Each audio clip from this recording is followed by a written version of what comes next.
Afternoon and welcome. Almighty God, we are meeting today to conduct matters of business. Please guide our hearts and minds in the spirit of fairness, right thought and speech.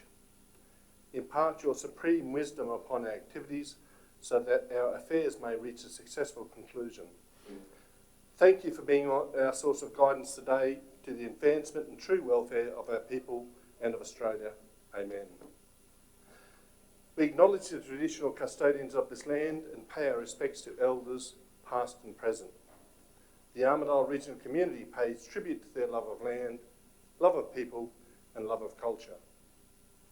We all share the beauty of this land, the richness of its soil, and the uniqueness of its wildlife. Let us walk together in the footsteps of love and understanding. While valuing diversity, let us share the same hope for a better future. Now, this meeting is being audio and video recorded, and the recordings of the non-confidential parts of the meeting will be made available on the internet.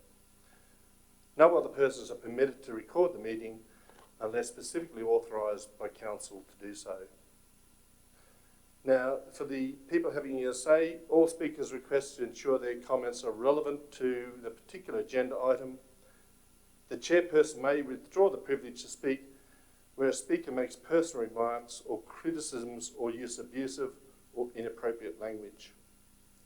Speakers do not enjoy any special protection from arising from comments made during council meetings and should therefore refrain from making defamatory remarks or personal defamatory statements against any individual.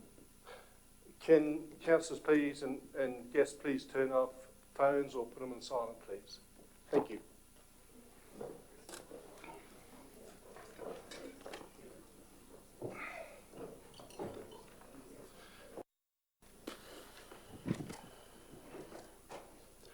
There's no apologies.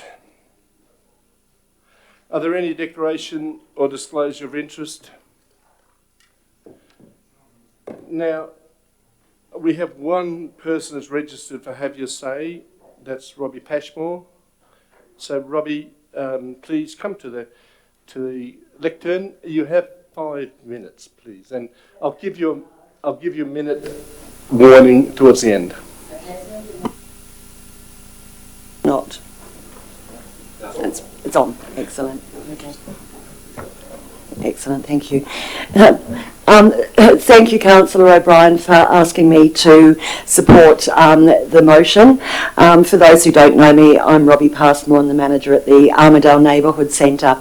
There are a wealth of statistics that support the campaign, the national campaign to raise the rate. I'm not going to bore you with statistics, but they're all there for those who'd like to look at them closer, and Deb will no doubt make them available. I thought I'd just pull out a few headlines from Pro Bono News and community news at large. Hunger in Australia, an election priority. Food security to ensure more than 4 million Australians experiencing food poverty is put on the agenda. 1 million social and affordable homes needed to combat rental stress. And there's 800,000 households living in serious rental stress. And as a nation, we now have record levels of homelessness. Anglicare Australia found that of 67,000 rental properties surveyed, just 3 properties in Australia were affordable for a single person receiving unemployment payments. Youth homelessness, crisis in the spotlight.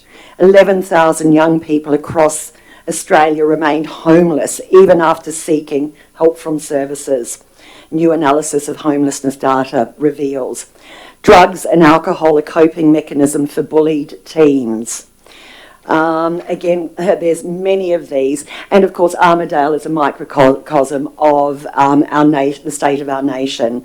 You might be interested to know that in Armidale there are 923 New Start recipients and 1,318 Youth Allowance recipients, according to 2018 research by Deloitte Access Economics.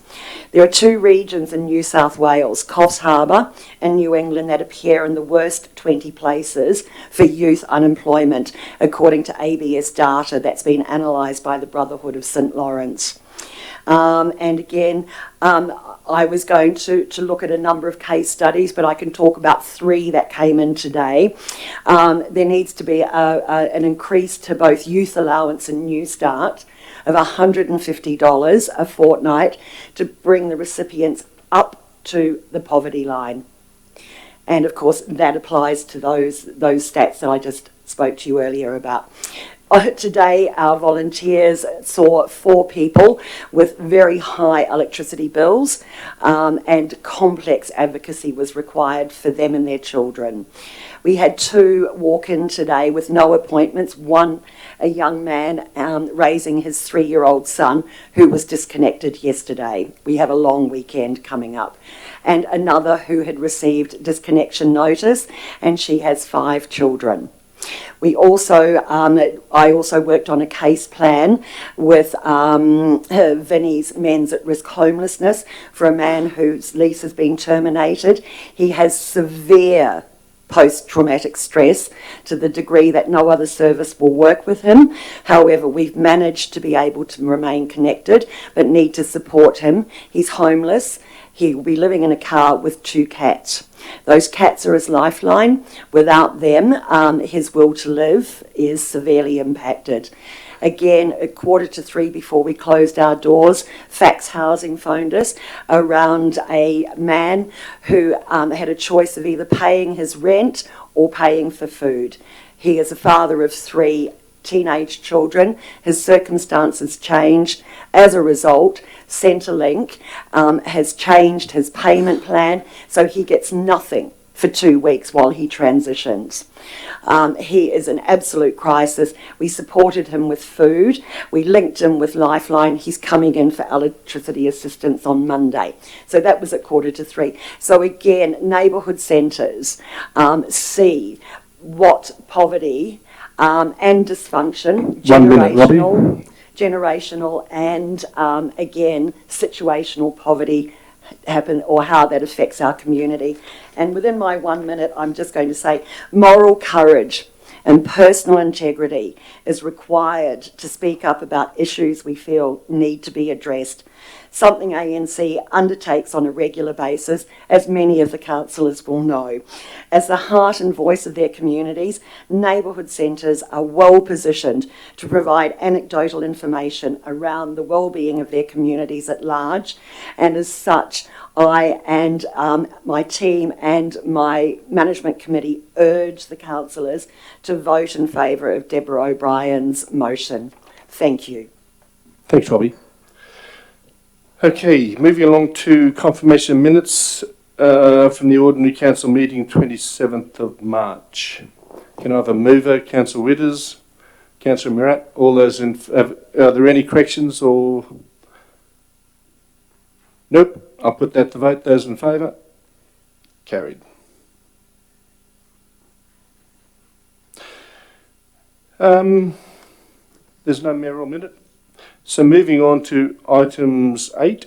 So the cattle and lucerne farms, item 8.1.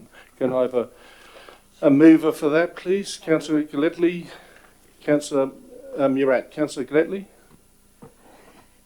Yeah, no, I'm not going to go down the path of boring everyone with what's been the past with all of this, with the cattle and such.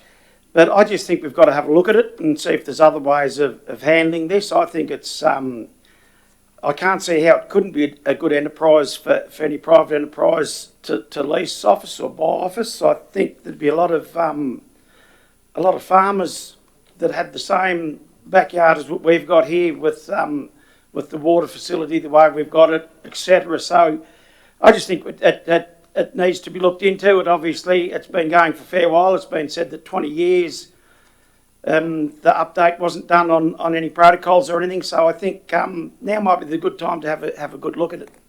Thank you for that. Councillor Murat? Nothing to say, Mr Mayor. The motion is quite obvious. Anyone wish to be for the motion? Against the motion? Not. I'll put the motion. Those in favour? Carried. Item 8.2, which is tackling poverty. A mover, Councillor O'Brien. Councillor Robinson. Councillor O'Brien? I just first of all want to thank Robbie Passmore for her address to Council and for all the hard work she does helping those in need in the community and for bringing to life those statistics. These are human beings we're talking about, and human beings that are suffering needlessly. So for those who don't understand how the system works, New Start is the main income support for unemployed people looking for work, and youth allowances for people under 21 and studying, and that's even lower rate. So a single person on New Start gets $275 a week, which is less than $40 a day, if you can imagine living on less than $40 a day. And that's just not, that's also to cover things like rent, bills, petrol, and everything that could go wrong in that time, like a car breaking down or plumbing breaking or anything. $40 a day is not much. The rate of New Start hasn't been raised in real terms since 1996. And since then, most things have increased. Food, petrol, house prices, cost of transport, and electricity has increased since 1996 by 292%. And the internet, which was barely alive then, which is now essential to be connected to jobs and to the community. So it was initially designed to support people to find work, but not the months it takes to actually find work or to train. But the list of people and community groups and business groups who now support New Start is huge, and it's growing. It's now considered an emergency, the number of people living in poverty. There are 3 million people living in poverty in Australia, including 739,000 children. Most of these can be defined as living in deep poverty. That's below $135 below the poverty line. And this is in a country that's currently ranked as the second wealthiest country in the world. A quarter of the New Start people are actually people with physical and mental disabilities, because New Start is now the kind of de facto payment for people with disabilities due to the tightening of the criteria for people with disability payments. More than 2/3 of the country, according to surveys, support a raise to New Start. Even arch conservatives like John Howard support a raise. The Business Council of Australia support a raise. CWA and the Local Government Association. And 2 weeks ago, there was 21 councils and growing every day. I haven't checked in the last 2 weeks. So we need immediate increase of $125 to bring it to the poverty line. And we also need a review of all the payments, including the very harsh compliance measures that are needed for the unemployed, which are basically our victims of an outsourcing and privatising economy. Just $75 a week would bring in a net profit of $4 billion, increase local spending by millions, and create 12,000 jobs nationally, according to very in-depth research done on this. New England, as Robbie said, is in the top 20 places for high youth unemployment in Australia. And as Robbie also said, there are 923 New Start recipients in Armidale and 1,318 youth allowance. So 2,500 almost recipients just in this town. If we increase $75 a week, that would generate an extra $6.24 million in income for the local community. So even if you don't want to help the poor, basic economics will tell you more money circulating the economy is better for business. While trickle down is an absolute fallacy, trickle up is real. Helping the poor will actually help the economy, and it'll help the poor, and it could happen to any of us. So therefore I'm asking Council to join the other councils and all the other organisations I mentioned before, and calling the federal government in writing to increase the New Start allowance to the Henderson poverty line, and to send copies to our local member and our duty senators. It's the decent thing to do, it's the sensible thing to do, and it's about time we did it. So thank you. Councillor Robinson. Yes, I'd also like to thank Robbie and Councillor O'Brien for their very interesting figures and facts and figures that they presented, and simply to emphasise that tackling poverty makes economic sense. If this region wants the skilled, educated workforce for our future economic prosperity, we really do need to tackle poverty. That's why the Business Council of Australia has advocated to the government that the low rate of New Start presents a barrier to employment and risks entrenching poverty. Struggling to make ends meet doesn't help people get jobs. And my understanding is also that the dissatisfaction from struggling to make ends meet can also tempt people into crime, which is the last thing we want in this region. And it's worth noting that in relation to crime, I was a couple of weeks ago, was out at a forum out at uni, which included one of our local police officers telling the audience that the current cost of keeping somebody in prison is $280,000 a year. Compare that with the cost of New Start, and add to that the cost of policing in the courts. So I think we should really, really consider this motion and advocate following in the footsteps of the Business Council and asking the government to reduce poverty by increasing the totally inadequate allowance provided by New Start, because it must surely cost less to the community, and including all the trickle-up economics, which too I am convinced about, than dealing with the consequences of poverty. And indeed, it would reduce the strain to council, because we support the neighbourhood centre, of giving all these community services. Less poverty would mean we'd need less services and a happier, healthy community. So I urge you all to support this motion in line with the recommendations of the Business Council. A speaker for? A speaker against? Sorry, Councillor O'Connor, you speaking against? Councillor O'Connor, was you going to speak for? Thank you, Mr. Mayor. Look, I just wanted to support this by telling a short story about it. The Netherlands, many years ago, I was there, and the Netherlands government recognised the unemployment level, especially amongst their young people, including their young professionals, and they in fact made a very generous base unemployment provision, which allowed those people to actually continue to be socially respected. They were able to do voluntary work if they wished, and they were able to basically be part of the community. And as both councillors Robinson and O'Brien have said, it actually was a government policy to boost the national economy by not shaming the unemployed. And I think that from every angle this is the right way to go, and every council should be impressed with us if we join in the call for some different approach to shame and blame for people being poor, or, as Councillor O'Brien has said, you know, having the bad luck to be mentally or physically disabled. Thank you. A speaker against? Are you speaking against, Councillor Withers? I'm speaking. You can decide whether it's against. I'll put it in the against column for the moment. My question around this, and I want to thank Robbie for her comment and all three councillors for their comments. Totally agree with everything that they say. At the moment, with my own personal circumstances, I understand what it's like to live with not a lot of money. But my concern here is the relevance in regards to local government, and whether it's part of our role, and whether by supporting this, whether we're stepping outside of our lane, whether it's more beneficial for the ANC and other services to write the letters themselves to our local members, both federal and state, in regards to the issues that have been raised. And I think they're fairly valid reasons that letters should be written to those two guys, and doors should be knocked on until we get some sort of result in regards to raising the level of New Start. But again, whether the relevance of a council doing that, whether that's part of our role, I think what is more relevant for us is to encourage business and industry to come here to create jobs, to provide jobs and hope for these people who need to be on New Start. Because if we only concentrate on New Start, then we're not allowing them to raise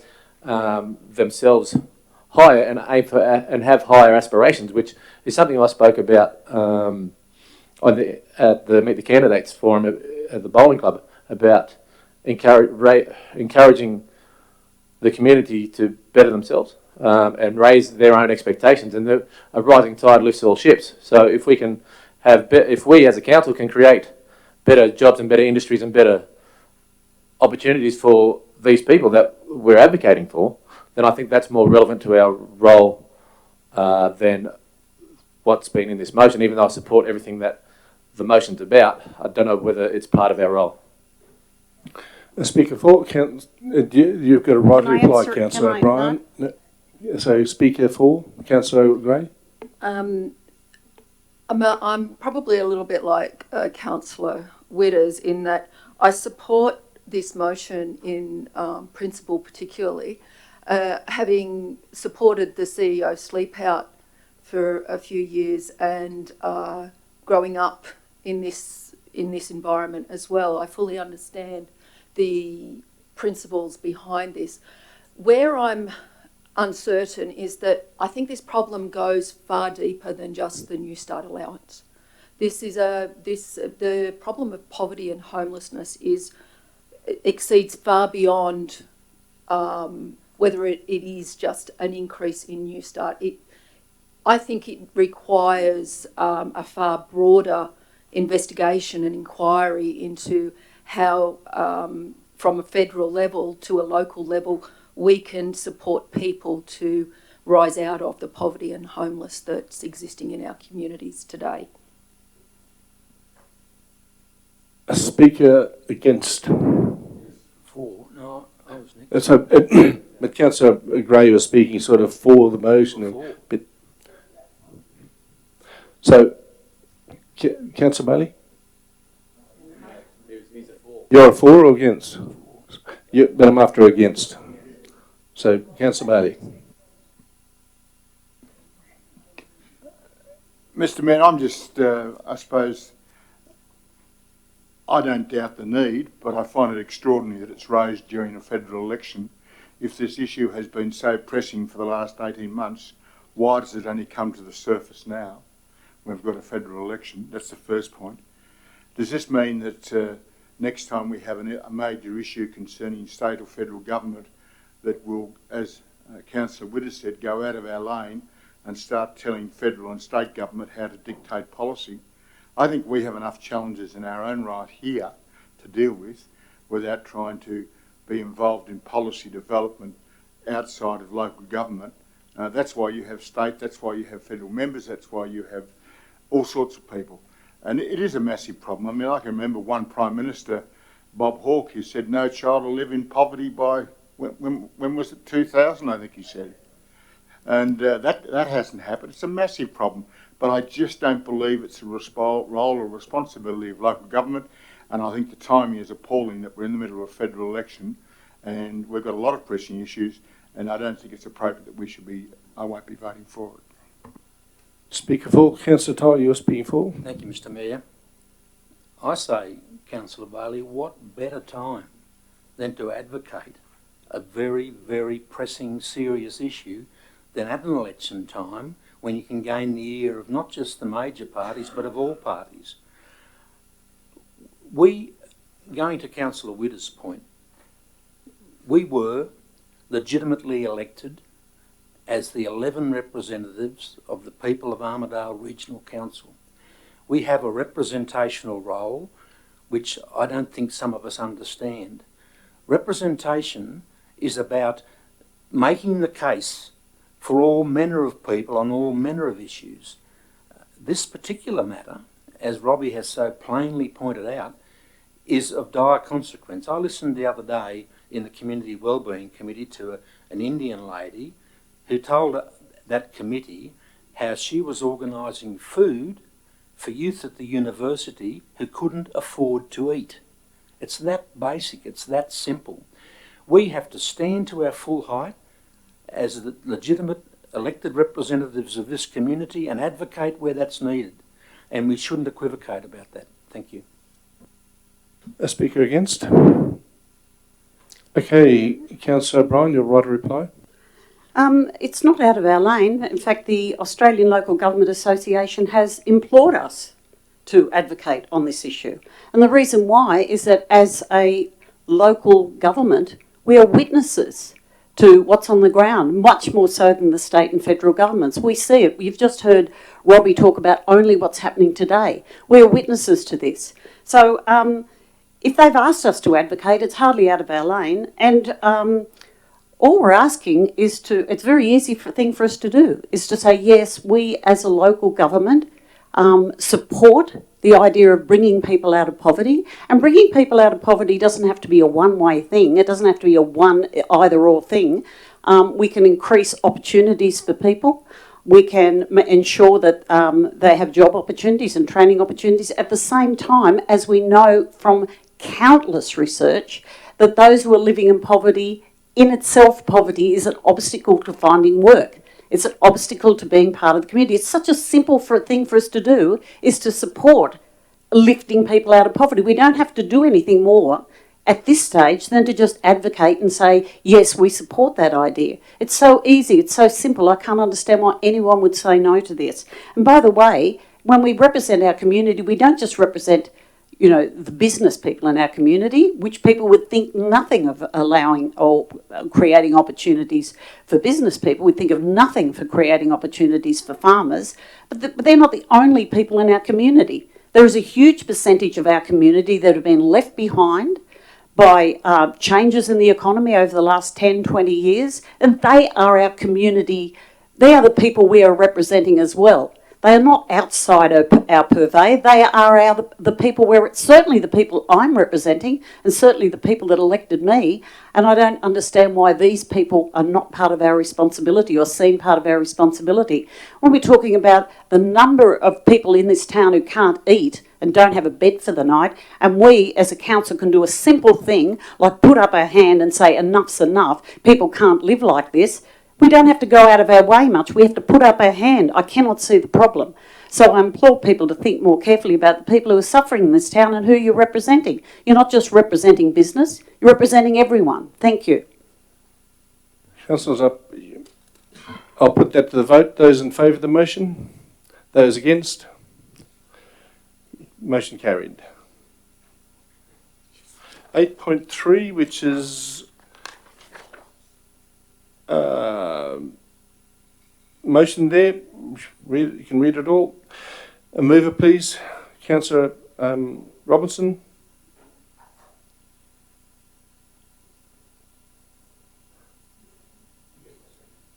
Councillor Tiley. Councillor Robinson. Okay, as a councillor, I want to make the best decisions I can for my community. And that means making sure I know and understand those issues. And for councillors who work during the week, it would be really, really good to have that material available to look over the weekend. And I admit that the briefing on the 10th of April was an improvement on previous practice, in that the material was provided at 3:35 the day before, which gave us almost a day to look over it. But that was unusual, and it possibly was a result of trying to raise the issue the previous month. And this motion is basically all about having access to material that has been prepared, that is readily available and being prepared some time ago. And it is a bit sad, and I found it very difficult to absorb material in a short space of time, especially for material that I know has been available elsewhere for some time. It makes my decisions as a councillor more difficult than they should be. And remember that there is a disparity in the information available and the requirements that are required of councillors compared to the elected to the actual staff. Because if I want to ask a question on notice, I have to provide the text a full 7 working days before the meeting. And even being a couple of hours late has meant waiting 6 weeks until the next council meeting to get that answer. All I'm asking in this, and it seems that the staff are generally happy with the idea, and so there doesn't seem to be any objection as far as I know, is that we are provided with that readily available material so that we can review it before the meeting and make the best and efficient use of our time and actually make the workshops as interesting and informative and productive as they could be. That's what transparent government is all about, and therefore I encourage you to support this motion. Thank you. Councillor Tiley. Any speaker for? Against? Otherwise I'll put it. Those in favour? Those against? Councillor Bailey, you're against? You're for. So the motion is carried. 8.4, depreciation workshop. Mover, Councillor Robinson.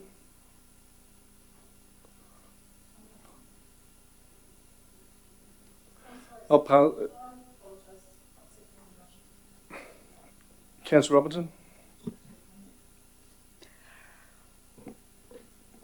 Okay, well, again, this sounds as if the management comment means that they are happy with this recommendation, and I think it is an important initiative to help us understand our budget bottom line, because the audit and standards require depreciation to be included in our budget and bottom line, in the hope that despite all the cost shifting, the rate capping, councils will be able to set aside money to replace assets when they reach their end of their useful life. And that is why, as I've been digging in the monthly financial reports, especially the ones presented to this meeting, where we have a recurrent income of nearly 72 million and recurrent expenditure of only 55.5 million, the difference being 16.3 million less than our recurrent income. And that results in a deficit of 480,000 because of depreciation. But depreciation is a long-term issue. It may be 20 or 30 or even many more years before we need to replace those assets at the end of their useful life. So I'd certainly like to understand this issue. And making further inquiries, I found that, for example, that the 480,000 for depreciation, or the difference between the 16.8 and the 16.3 million, nearly $250,000 of that is for depreciation of the Kempsey Road, which we are trying to reclassify.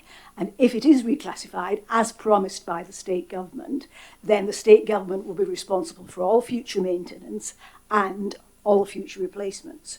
So I would have thought there are possibly better things to do with that $250,000 and squirrel it away for a long period of time to replace the Kempsey Road, if in fact the state government is going to pay for that in future. So we need a workshop to understand these issues. And therefore, I commend this council to make sure that everybody really understands these issues.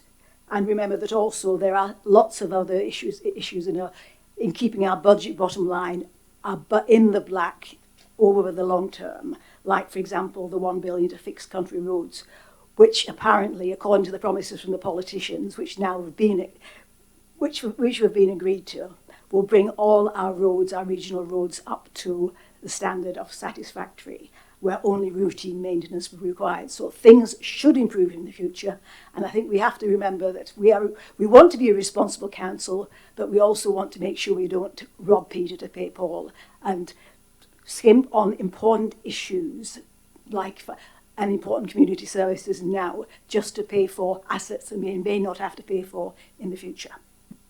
Before I ask Councillor O'Connor, I might get the CEO to clarify a few of those points. Thank you, Dr. Mayor. Just a couple of points raised by Councillor Robinson. It might be useful to clarify to inform your decision making. Firstly, Kempsey Road has yet to be reclassified by this government. Even if it were, it still remains a road of the council, and we are still responsible for its maintenance.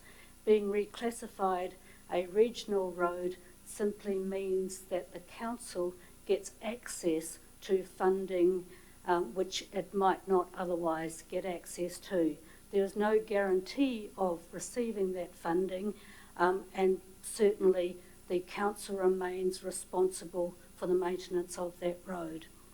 The second matter relates to the $1 billion which was announced by our federal member, or was reinforced by our federal member. That $1 billion relates to federal assistance grants, FAGS grants. It is not new money. It is existing FAGS grants which is being brought forward, as has been the practice for a number of years. We've already received the 2018-19 component of that FAGS grant, and it has already been committed, if not spent. So it's not new money. Councillor O'Connor. Sorry, could I ask a question? Please, can I ask a question? I thought we were covering depreciation in a workshop in May. So why are we debating it if we're going to cover it in May? This is all about depreciation mainly, and we've already agreed that the workshop will cover depreciation. So can I move a point of order that we don't proceed with this motion and just lay on the table until we've had the workshop on depreciation. It seems irrelevant to have a debate on an item that we're going to cover in a workshop, which is what the motion's about. So, Councillor Bailey, you said a point of order or Procedural motion. you got a procedural motion? Yep. Okay, as a procedural motion, I'll put that to the vote. Seconded, Councillor Gray. I'll put that to the vote. No, there's no right reply with a procedural motion. No, no. So those people in favour of laying this on the table? Those against? 3, carried. Moving on to 8.5. Councillor O'Connor, you turn your mic off, please. Councillor Robinson, 8.5, change the operational plan. A mover and a seconder, please. Councillor Robinson.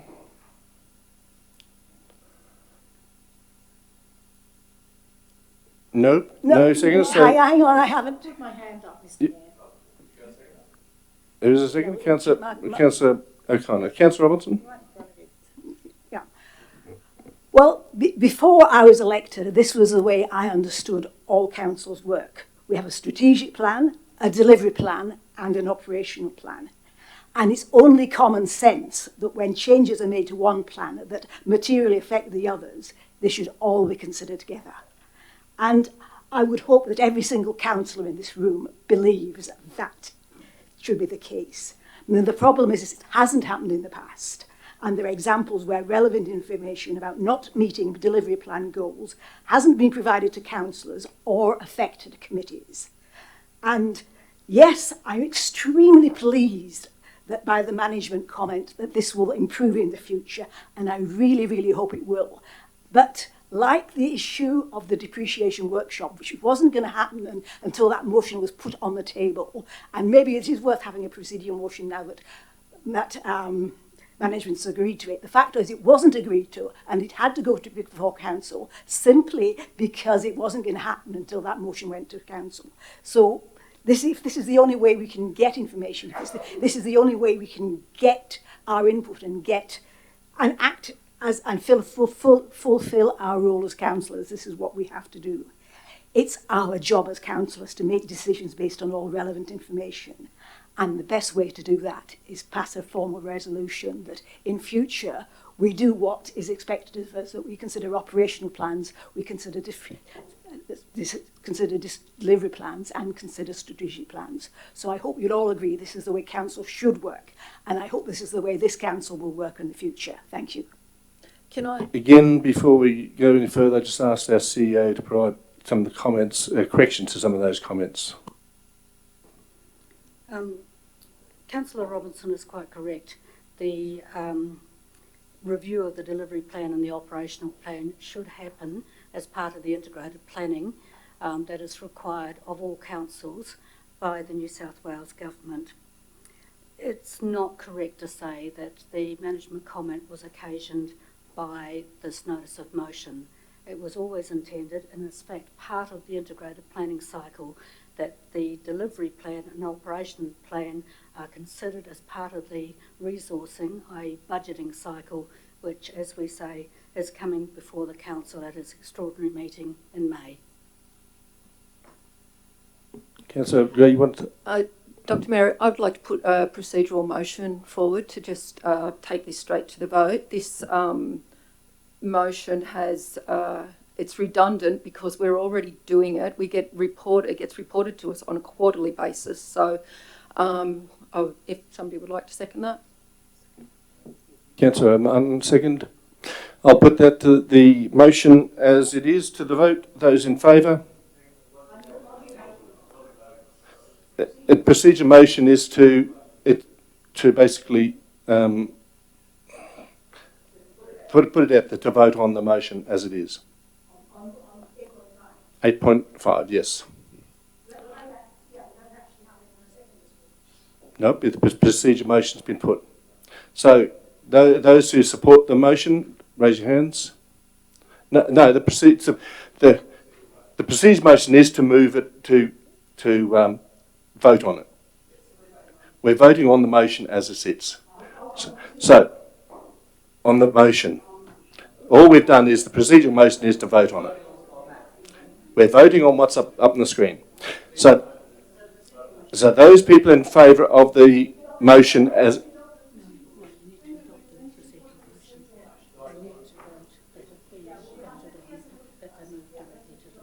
Oh, sorry, I'm incorrect.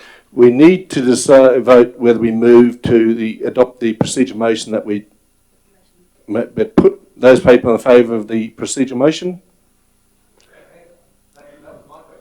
Sorry. That the motion be put to the vote. So, good, if carried. So I'll put the vote. Those people in favour of the motion. Those people against.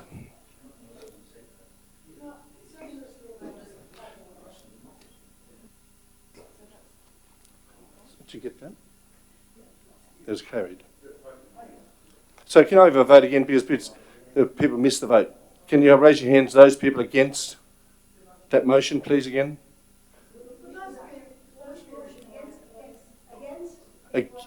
Against 8.5, yes, it's carried.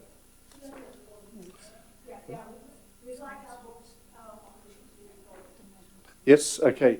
Those people who voted for the motion was Councillor O'Brien, O'Connor, Robinson, Tiley, if I correct, councillors, is it?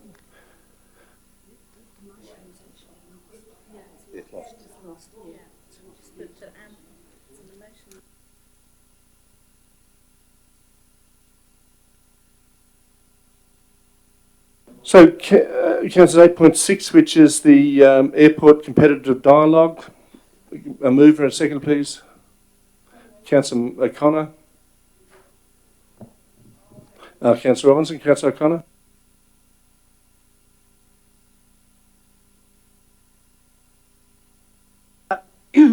The process that's going on in relation to the airport and the land, the industrial land beside it, I would like councillors to have a workshop on the competitive dialogue process to date. I know that the tenders have closed for stage 1, and I know that we've received assurances, verbal assurances, that this is just a discrete part of the process. But what really concerns me is that, as I understand it, a competitive dialogue process is different to a normal tender, and I've made some investigations in the marketplace about it, and I do have some concerns which I don't want to air here in relation to what obligations and what restrictions council will undergo as a result of entering into the competitive dialogue process. I would have much preferred, as I'm sure other councillors here might know, but the community may not know, I would have much preferred that the initiation of this came as a result of a resolution of council, which it did not. So that's why I'm putting this motion in its current form. I understand that we will eventually have some kind of briefing or workshop, but I would like an urgent meeting, and it can be part of something else, or some other meeting, say for example the one coming up in early May, where the staff present to us a little bit more information than we have at the moment about where we are up to with this process. I understand that on council there are people who would be very pro-privatisation, and there would be others that aren't. And our community is very concerned about the airport and who owns it or who owns part of it. So I just think that councillors should be informed to the maximum amount possible so that we can actually do our jobs, as has been stated elsewhere, in discussing this with the community and what process we're undergoing. I don't know what a competitive dialogue really is, but I would like to know more about it. And so I am asking, and I'm asking my fellow councillors here to support me in this, in getting proper information, or more information, if you like, about this process, so that we are actually in charge and not basically following in relation to what happens to the airport. I think everybody here would know that a timetable has been advertised, which concludes at the end of this year, so the time frame's quite short. And I just want more information. I think the community does too. So that's why I'm asking for support for this motion, please. Councillor Connor, you on microphone, please, yet again. I'd just like to see you to correct some of the facts, some of the information you put forward. Councillors, without, and I'm being careful not to enter into the debate about this, there has been a workshop on the competitive dialogue expression of interest process as to what it is, but I do want to correct one matter that has been raised, and I guess it's a misconception that's out there in the marketplace. There is no predetermination around privatisation or sale of the airport. It is, as we have repeatedly said publicly and to the councillors, a fact-gathering exercise as to what options might exist for the council in the marketplace. There is no commitment, and the timetable has been placed there because as part of any procurement process, a tentative timetable needs to be there. But if you read the document, it is clear that the council can terminate the process at any stage, and it's quite explicit that no legal obligations are created as a result of this exercise. Now, Councillor Gilletley. Councillor Gilletley. This is more of a question than anything else.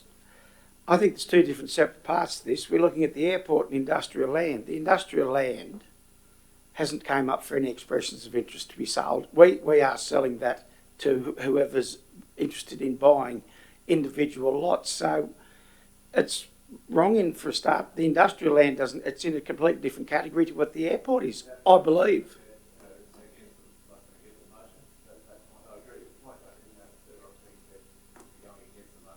I took it as that. I'm just asking a question whether the land, the industrial land, is part of the airport expression of interest. Thank you.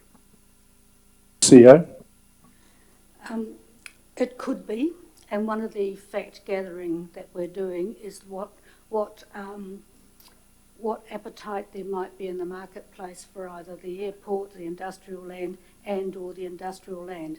But Councillor Gilletley is correct in saying that the industrial land is also part of another process where the council has resolved to sell that subdivided land separately. So, Councillor Robinson. Well, I seconded this motion because I'm hearing concerns expressed by our community.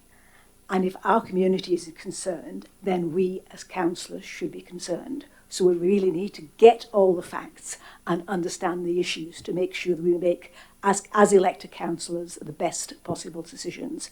And this is one way of achieving that outcome. And I hope that all councillors will therefore support it. A speaker for the motion? A speaker against? Otherwise, I'll put it to the vote. Hang on. Sorry, Councillor Widders. Neither for or against. I agree with the sentiments of the motion that once the process is finished, that we as councillors be given all the information that's been gathered. So that part I totally agree with. I just think we need to be a little bit more patient, as being Mr. Patient that I am, and wait a couple more meetings and throw this one back up then. I think it's a little bit too early now to get a report from council in regards to the competitive dialogue, because it's only going to be half of the information or quarter of the information or wherever they are in the process. So I agree that we need to get the information off them to go back to our community and the concerns that the community have, but the process probably needs to be finished and finalised beforehand so that we've got all the right information so that the community isn't misinformed from us or from council or from hearsay or Facebook or wherever they get their information from. So if that's for or against, you can decide for that, but that's my point. Councillor O'Brien? the question that people keep asking is the purpose of the competitive dialogue, is the goal around privatisation. So we just want to know if that's what the purpose is. Is that what we're heading towards? We may not do it, but is that the purpose?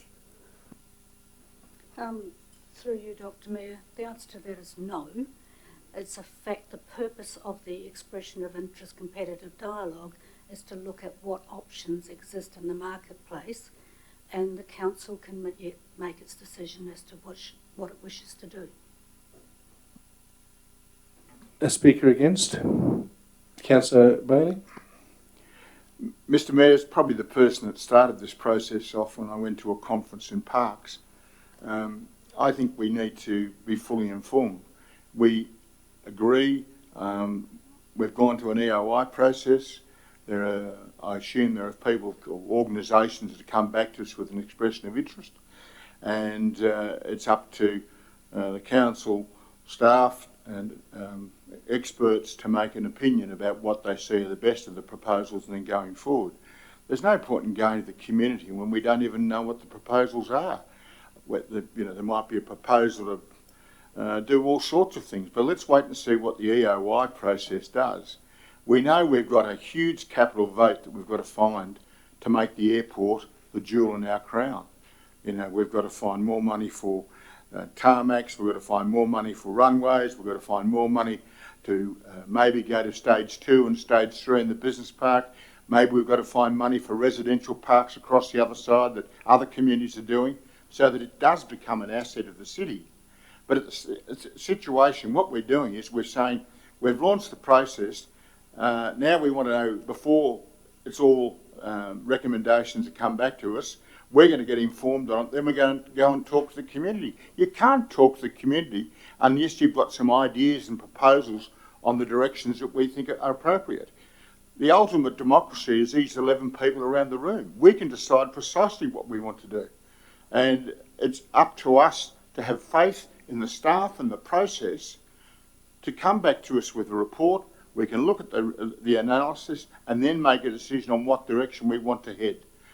To preempt anything before that, I think, why do we have staff? Why do we have recommendations? Why are they trying to improve our financial position if every time we hog-tie them and say, oh no, you can't do that, you've got to stay with these boundaries. We've got to go and consult with the community on everything that we do, but we're 11 elected people. We're elected by the citizens of the Armidale region to make business decisions on the future.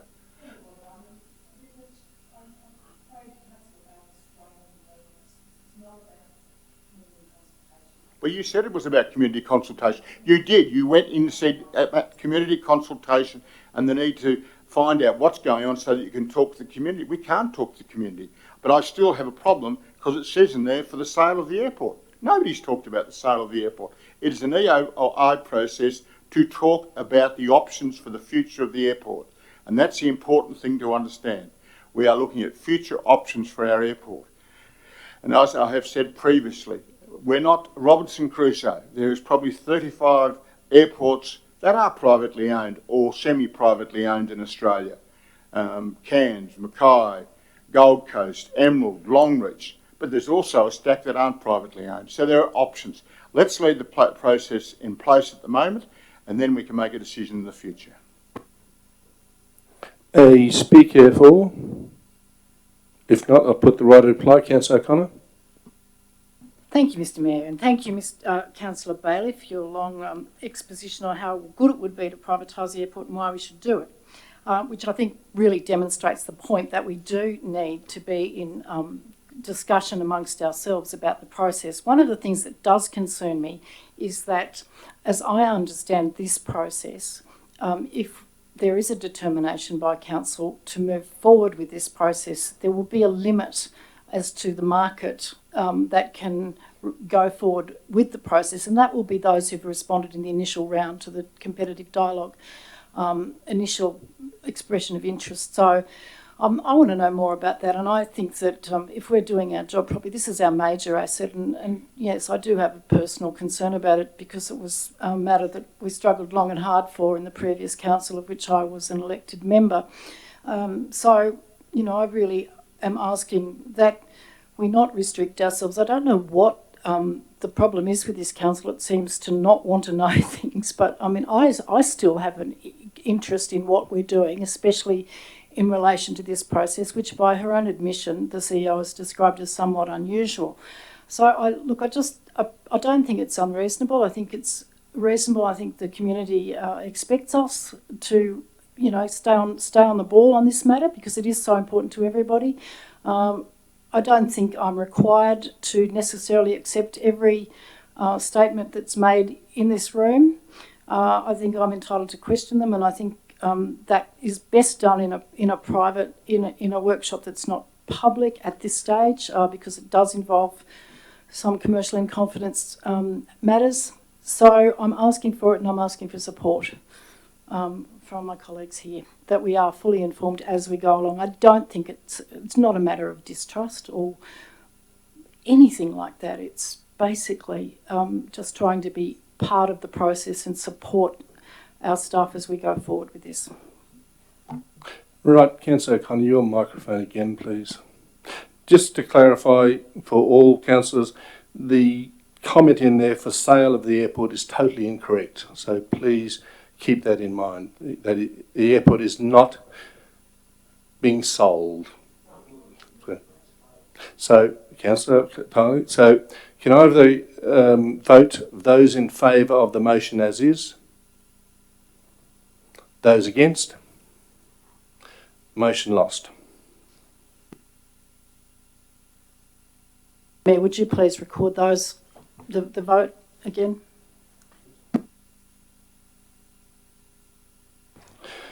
Item 9.1, reduction of water consumption charges due to undetectable leakage policy. A mover and a second, please. Councillor Gray, Councillor Murat. Councillor Gray.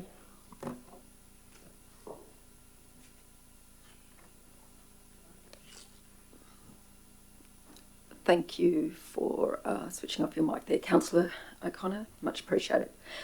Congratulations on putting together this draft policy. It seems that it is needed, it's sensible, it's logical, and recognises that not all expenses incurred through water leakages is at the fault of the property owners. And I think it's a policy that's well worded and well worth consideration. Councillor Murat. I'd just like to endorse Councillor Gray's comments. Speaker for. Speaker against. Councillor O'Connor. Well, I'd first like to ask a question, that is whether this policy represents a tightening up of Council's position with respect to applicants for assistance or with leaky water bills related to water leaks. I'll just ask you, Councillor O'Connor, you turn your mic off again, please. It's pretty simple. CEO. Thank you, Dr. Mayor. I wonder if the service-led governance might not like to respond to that. My understanding, although I'm the author of the report, I'm not actually the author of the policy, but it's a new policy. So in the past, the claims would have come to council, and this, in effect, puts in a process so that that doesn't need to happen. And that's essentially why it's been drafted, so that there's a clear process to follow in relation to water leakages. Well, I'd now like to speak against this, but thank you, Ms. Heaton. The reason I'm against this policy is it looks to me like it's a substantial tightening up. I think if you read the attachments to this policy and the content of the policy, the bar over which you must leap in order to get any consideration is extremely high, and it appears to be at the determination of the council itself. In other words, you've got to demonstrate and prove that you had absolutely no way of knowing that this leak was occurring. So if there's any sign of moisture that you should have noticed, or any hissing or bubbling sound, you're automatically excluded.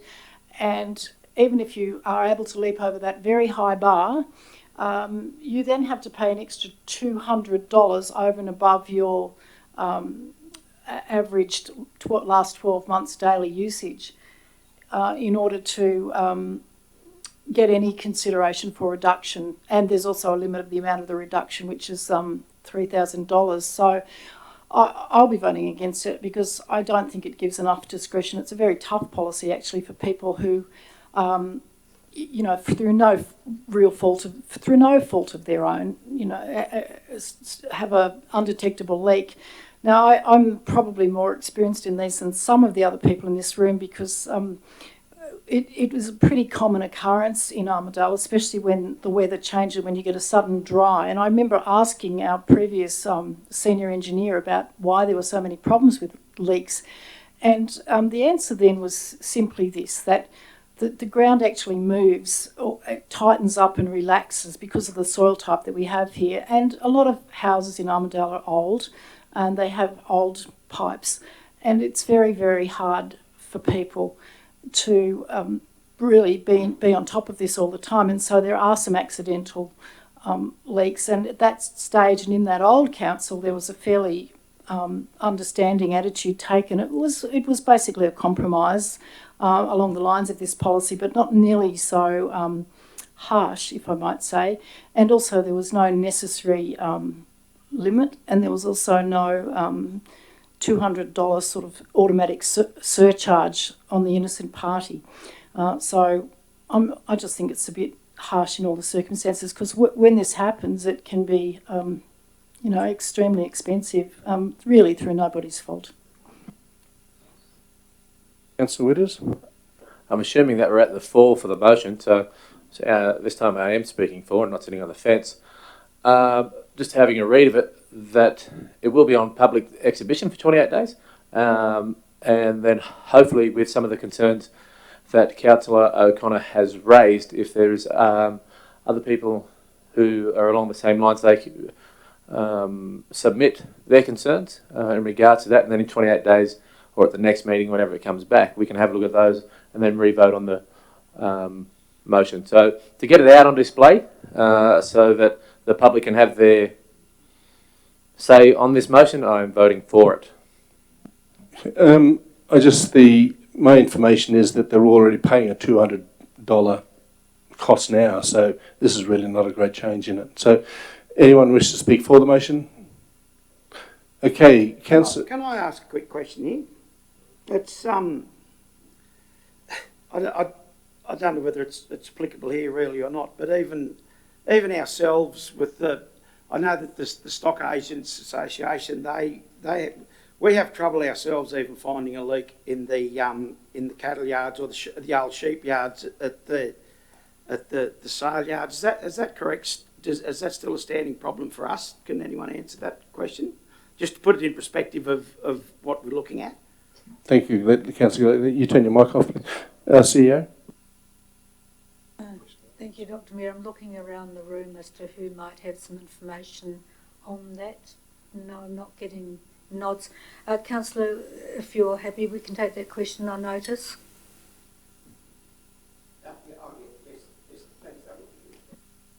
Okay, well, put it back to right to reply, Councillor Gray. Thank you, Dr. Mayor.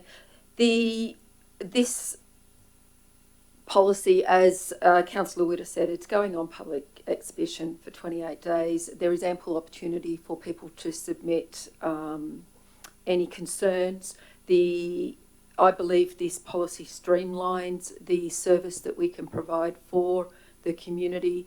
Also, as house owners, where there's water damage, etc., and excessive billing, some insurance claims will cover some of that. So, as well. So, as a homeowner, I would be very happy with to this policy if it ever occurred in our situation where there was a leak that was undetected for a while.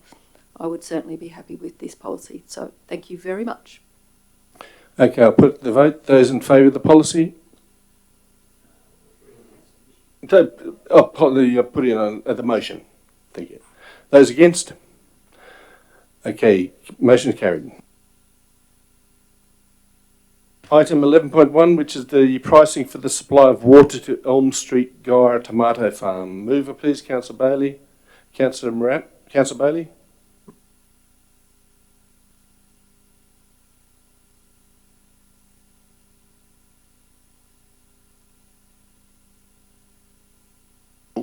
Have been in negotiations with costers for some considerable period of time, and it would be unfortunate if we didn't adopt this policy, because it really then renders the roles that the staff have played in all good faith in negotiating with Costa into a fairly impotent situation, because it would mean every time they wanted to negotiate with future organisations, they'd really have to come to us first before they could even begin negotiations.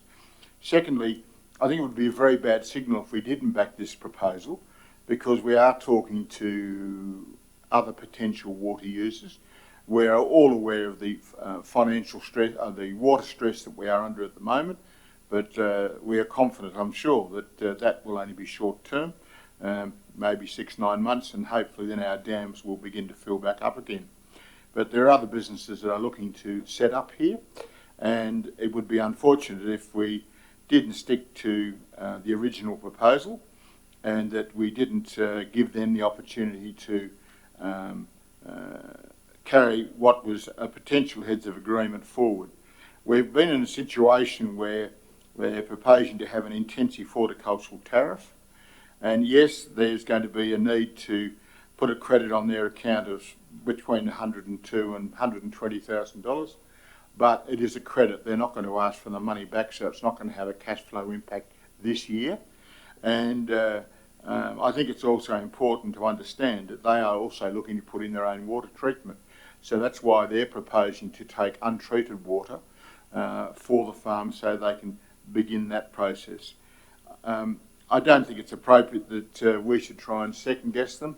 I think it's appropriate that we encourage Costa to invest in their own plant and equipment, and to do that they must be able to buy water at a reasonable rate, and I think the proposed rate is quite fair and reasonable, and as they are our second largest employer and the largest employer in Gyra, I hate to send a signal that we weren't prepared to work with them.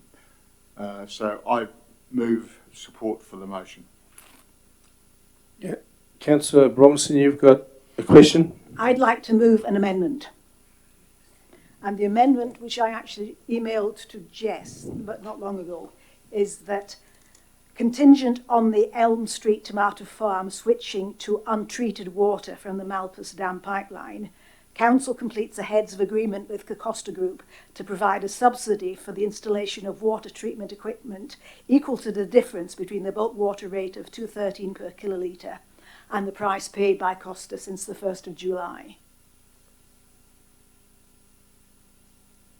Okay, contingent on the Elm Street Tomato Farm switching to untreated water.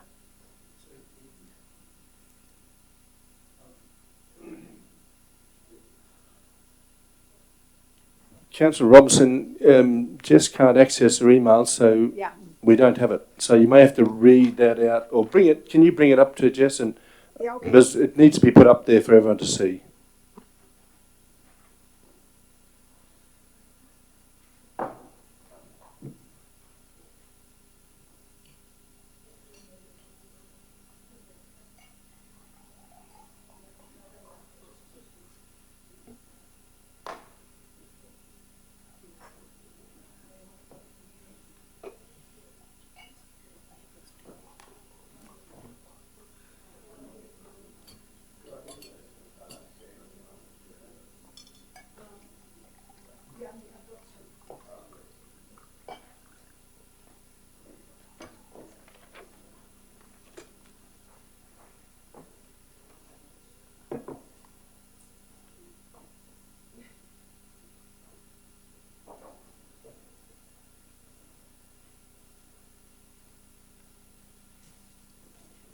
Okay, Councillor Robinson, your mic off, please. Councillor Bailey, you happy to accept that amendment? Councillor Robinson? No. Okay. Do you have a seconder for that amendment? Councillor O'Connor. So, Councillor Robinson? Circumstances change when we go to level 3 water restrictions throughout the region. And when circumstances change, we really need to consider how those changed circumstances affect our decisions and our policies. I understand that certainly management has been in consultation with costers for many, many months, even though that was only told to us yesterday. And it would have been certainly helpful if we'd known that beforehand. But the last thing we want to do is provide a 44% discount on water charges compared with what people in Armadale are using, who are using sort of even only 250 kilolitres a quarter. We don't, in a situation of severe water stress, and we believe that this could certainly continue for many, many months. Water is precious, and we don't want it to run out. So the last thing we want to do is make it cheaper and encourage people to have profitable use of it when we're telling people in Armadale that if you want to water your garden, you've got to use a watering can and do it before 9 o'clock in the morning. We've got to make sure this situation is fair for everybody.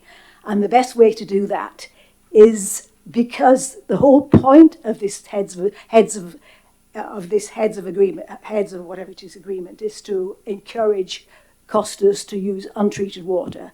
We should be directing our subsidy at helping them with equipment to treat the water, because that's what they need. And I'm sure that we could make that sort of agreement that would be better for everybody and better for this entire community, and that we should never really backdate agreements from what was there before. If we want to, agreements start from the date that the agreement is signed. It shouldn't start from many, many times earlier.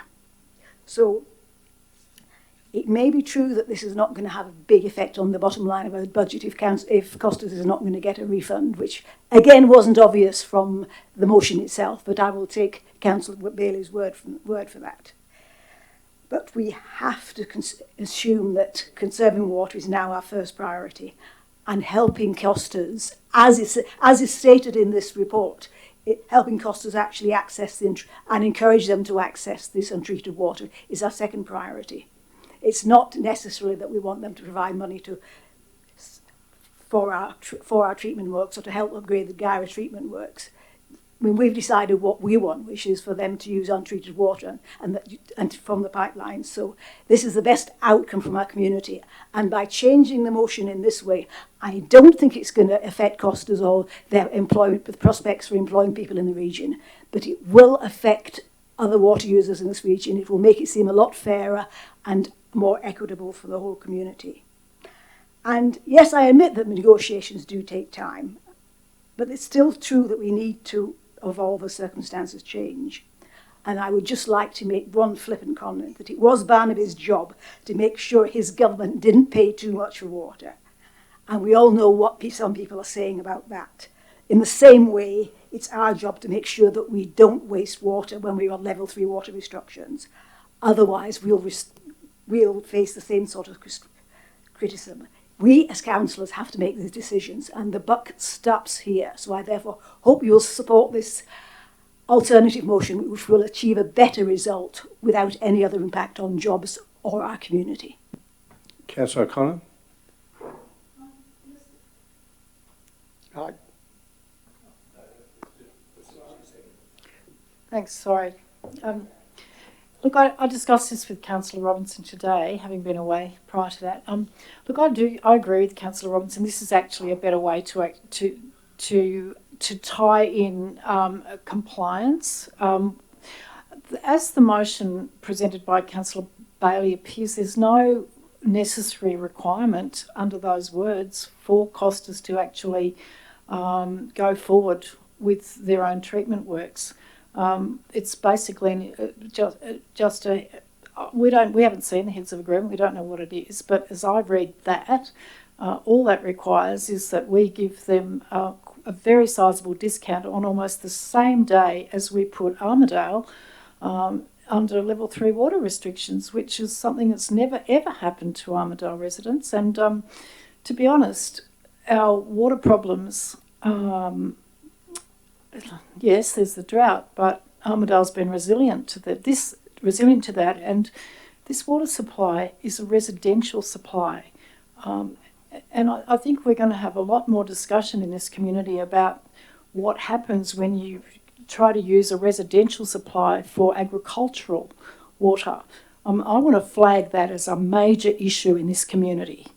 And for that reason, I think it's very important to send a very clear signal that in relation to agricultural water, we are being careful, and as a council, if the intention is to assist Costa Group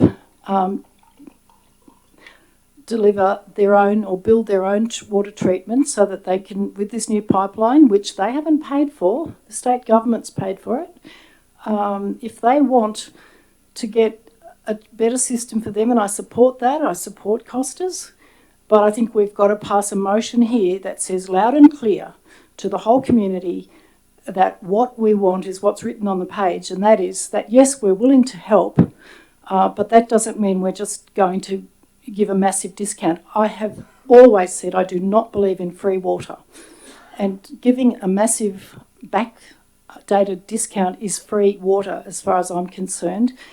And I think Councillor Robinson has been extremely skillful in drafting a provision that actually makes it contingent, that discount contingent on them actually moving forward with a proposal to use, excuse me, Mr. Mayor, I'm speaking, to make a commitment to treating our raw water when they get it via the free pipeline they've got the benefit of, so that our residents don't feel that their interests are being put far down the scale compared to that of one particular commercial interest in Guyra. So I think that this Councillor Robinson's drafted this quite well, in the sense that it actually ties up the discount with implementation of Costa's own water treatment facilities. Councillor Connor, your microphone yet again. Councillor Tyler, you had a question? Thank you, Mr. Mayor. Could the CEO or Mr. Piakowski inform the council as to whether the substance of that amendment has been part of the negotiations with Costa? Ms. CEO. Thank you, Dr. Mayor. I think Mark Piakowski might be able to answer that one. Okay, what I'm gathering from councillors, from the councillors' commentary, particularly from Councillor Robinson's addition, has the subsidy or the amount or some suggestion to Costas that they invest that money into their facilities? Is that correct? I just want to make sure I've got that. Is that right? Okay. So the conversations with Costas is about bringing them to a point where they are able to access the water from the pipeline. We're encouraging them to take the raw water from the pipeline so as to diminish the reliance on town water. Okay, that's fundamentally it. The other correct. The other fundamental thing is that if you look at what Guyra charged the water to Costas, was $2. I think it's $2.08 prior. What we're charging them now since July is a commercial rate, not an intensive agricultural rate, which is what their business is. They have been charged that rate because they haven't entered into an agreement, heads of agreement. The heads of agreement is intended to bring them in line with accessing the water from the pipeline, not the town as water treatment plant. So if we start to mess around with what we're going to charge them for the water and continue to charge them commercially, they have to reassess how viable their commercial operations are. It's been a complicated discussion with them from July onwards because they don't know what they're looking at their operation from both the existing and their future. So this is a complex series of levers and mechanisms that they themselves are working through. We're working in good faith saying, look, we know that you're an intensive agricultural operation. We're looking to charge you what it is for water, what we'd normally charge you. It's slightly more than what Guyra was, but they're okay with that. But under the heads of agreement, you now need to go within a year of that pipeline being commissioned to move to utilizing the raw water. The raw water they need to treat on site will cost them money. They're now working through the economics of that. So this is part of that stepwise movement towards getting that heads of agreement so that we are pulling them off of town water. That half of the capacity of the current water treatment plant is utilized by Costas. Once we have them off that releases another half capacity that we can then extend the life of our current treatment plant. So it's actually saving the ratepayers money in the longer term. Okay, speaker for the amendment, Councillor Gladney. This is a neutral one, but just a little bit curious if we subsidise this crew to come in and well, they're already there, but we've given them a subsidy as what Councillor Robinson wants. What's going to stop the next person that comes and wants to use our water, and they say, well, hang on, we want a subsidy for our water to put in our own what's the name? Water treatment. So it might be setting a precedence that we really shooting ourselves in our foot. I don't know. I'm just trying to put it on the other side. Thank you, Councillor Gladney. Might I ask Mark to comment on that? Councillor Galetti, I'd refer you to the fees and charges. In the fees and charges, it sets out different rates for different usage and different types of usage. There's a rate for residential, commercial. There's also been one for intensive horticultural. In terms of the volume of water that particular usage has, it's not unusual, and there's a number of examples of where differential rates are applied to different kinds of operations. So it's not setting a precedence. It's really there already in terms of how we structure the fees and charges. No, what I'm saying, if we do, as Councillor Robinson said, by giving them subsidy for them to build their own water treatment place, instead of us charging them up front, I'm with you there. We're saying we're giving them a subsidy for their own infrastructure. I think that's a bad precedence. Do you follow me there? Is that what Councillor Robinson wants to do? Through you, Dr. Mayor. The amendment as proposed by Councillor Robinson is to provide a subsidy, and any subsidy that the council gives to any organisation, any person, has the potential to set a precedence unless we can constrain it to very particular circumstances. What is proposed by our water staff is simply to move costers to the fees and charges applicable to them. Yes. Okay, speaker against? Otherwise, right to reply goes to Councillor Bailey. Right to reply under the new code of meeting practice will go to the mover of the amendment, but we're still working under the code of meeting practice of the old one, and the old one goes back to the mover of the original motion, which is Councillor Bailey. Thank you, Mr. Mayor. It's interesting that one of the major pillars of the economic development plan is agriculture and horticulture. It is one of the major pillars for the growth and prosperity of this community. And we're proposing, through this amendment, to dictate to a company about particular procedures. And I don't agree with that. We must support the horticulture industry to grow. We've got a great white collar community, but we've always talked about the need to create more blue collar jobs. Costas employs 750 people. A lot of them are based at the university who are students. A lot of them are people with semi-skills who might well be involved in the challenges associated with welfare. And if we start winding the situation back so that they are struggling because Costas aren't viable, I think that would make life very unfortunate. So I would support voting against the amendment and voting in favour of the original motion. Okay, I'll put the amendment as it's written up there to the vote. Those in favour of the amendment? Those against? The amendment's lost. So let's put the original motion to the vote. Those in favour of the original motion? Those against? Thank you. Do you want your vote recorded? Jess, can you report? Thank you.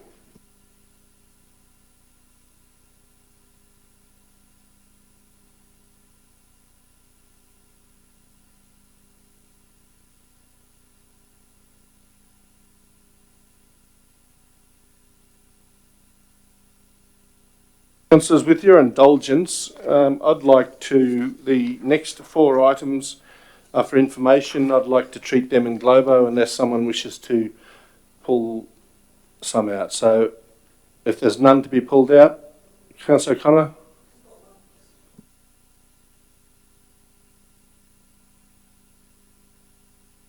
Report, which is 13.1. We're just going to see if you go in globo. If that's the only one, then can I move in a second that we treat all the rest in globo, please? Councillor Gray, Councillor Witters. Those in favour? Those against? Carried. So, I'd still like to make a... Nope. So, Councillor, 13.1, which is the cash investment report. Mover and a seconder, please. Councillor Witters, the mover. Councillor Murat, seconder. Councillor Witters?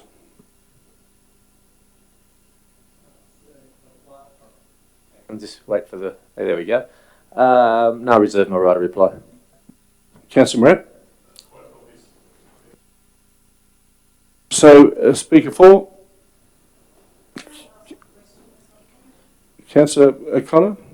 Thank you, Mr. Mayor. I just wanted to go to page 16 and ask whoever's in the room still.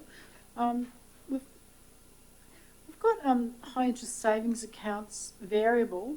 I've just noticed that the NAB rate at 1.9% is actually quite a lot lower than the not high interest savings accounts, or at the fixed deposits. So is there some reason why we've just had a bad run with NAB, have we? They've varied their interest rate down quite a lot.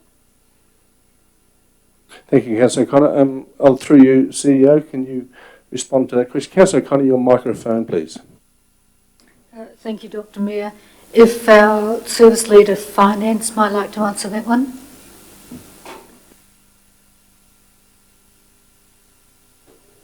Thank you, Council. The NAB High Interest Savings Account, the reference there is just in relation to the name of the account itself. It's an at-call account, whereas the term deposit accounts are over a term. So hence why the interest rate is slightly lower on that account. But in terms of holding cash at an at-call basis, which we have to do leading up to the period of end of June now, we have to leave a reasonable amount of money in reserve because we have got some significant payments occurring. It's a reasonably good rate for an at-call account. Just got one more question, which is just about the sweeping process, which is described in that report, which sounds like a great idea. Just that then, if you could just explain how you draw operational funds, if you reduce all your accounts to zero, what happens when you want to pay a bill? Councillor. It's an automatic sweep of the account, so every night the account's cleared. The excess funds go into the NAB High Interest Savings Account to earn interest at every available opportunity. The next day, what happens is NAB will draw down funds sufficient to cover any outgoings in relation to the account so that we're never overdrawn. Okay, we've had a mover and a seconder. There's no wish to speak against, so I'll... Who moved that? Councillor Witters, you want to put to the vote? Those in favour? Those against? Unanimous carried.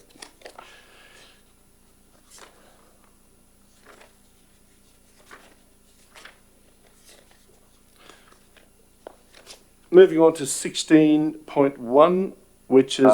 point of order, do we got to vote on the other ones to be noted or whatever? No, because we moved the in globo. I don't know whether that was a point of order, I just wanted to use it. So, 16.1, can I move in a seconder, please? Councillor Robinson? I'd like to move it with a change. No, but hang on, I've got to get a mover in a second, because if I can find someone to second, otherwise... So, Councillor Connor. I'd like to move a change to say that the recommendations A to D be adopted.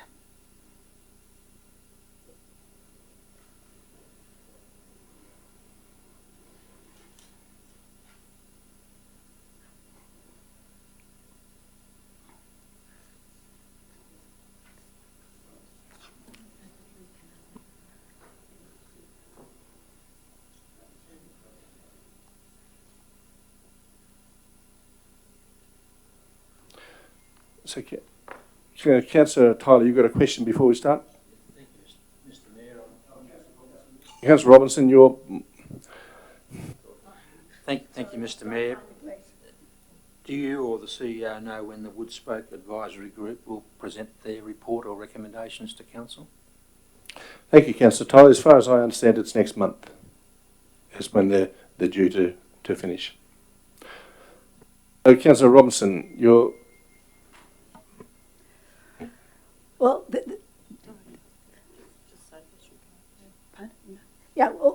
this advisory group was set up to help solve a significant problem and work towards our delivery plan objective of satisfying national air quality standards by 2020. And there was money in the original budget for a demonstration project to show that, thanks to modern technology, efficient heater air conditioners have lower running costs than buying firewood. But it obviously made sense to put this project or incorporate it in the Smart Cities programme, and so that we could attract external funding and get much greater bang for our buck. But that doesn't justify suddenly abandoning the original project and our delivery plan objective of meeting national air quality standards just because we didn't get the Smart Cities grant. And even worse, not telling anybody about it. Not councillors, not the Environmental Sustainability Committee. And I did ask the CEO why nobody was told about this. And the comment to me was it was basically too trivial a sum. Well, if it's such a trivial sum compared with, say, the $250,000 that we could depreciate budget for the Kempsey Road, and I will add, as far as the Kempsey Road proposal, that I phoned the local government New South Wales yesterday, and they told me that they were negotiating with the state government for them to take ownership. Councillor Robinson, please stick on topic. It's on the budget, and the budget is really what we're talking about here. So it is relevant. It's definitely to the point. And as a point of order, I'd like to suggest that you don't make such decisions and don't because it's basically unfair and derogatory to me that if I'm talking about the budget, we should be talking about the budget, not. And the local government New South Wales certainly said that they were negotiating with the state government to take back ownership of 15,000 kilometres of state classified roads. And that would certainly affect our Councillor Robinson, you are talking about the Environmental Sustainability Advisory Committee minutes, so please stick on topic. Basically we've got to remember that the budget is a fluid thing, and it certainly seems to me, and maybe we'll find out from this budget workshop, that we have enough money in the budget to fund the advice of the chair of the Woodsmoke Reference Group, because this was put to the committee by the chair of that group. It was seconded by a member of that group. Clearly, they want this proposal. They believe it's important for this to happen. And everything has to be time sensitive, or time sensitive things have to be time sensitive. This is something we have to do this winter. We can't wait till 10 years' time or 20 years' time. Whereas for other things like depreciation, it doesn't really matter where they spend the money this financial year or next financial year, or even in 5 or 10 years' time, because all we're doing is saving money to put towards the replacement of assets. So the things that are time critical, we should be doing as a responsible council in a time critical way. So let's do what we need to do now. Let's follow the recommendations of that committee, because that committee, the experts, that committee was set up the reference committee was set up to do just this. So let's give them the money to do it. If we don't give them the money, if we starve the funds, then we're cutting our arms and our legs off. We're not doing what we should be doing. we've got to follow their recommendations, and to do that we need money. And if we don't do it now, we'll lose another year, and that would be a disastrous for this community, because it won't help our reputation, and it won't attract residents to this area. And I think that's all we want, is a strong, healthy, prosperous community. And if we don't follow recommendations of the committee, in this case the committee is the experts, we should start questioning why. So let's follow the recommendations of the committee, and also let's really consider this at our next budget workshop. Thank you. Councillor Murat, do you have a question?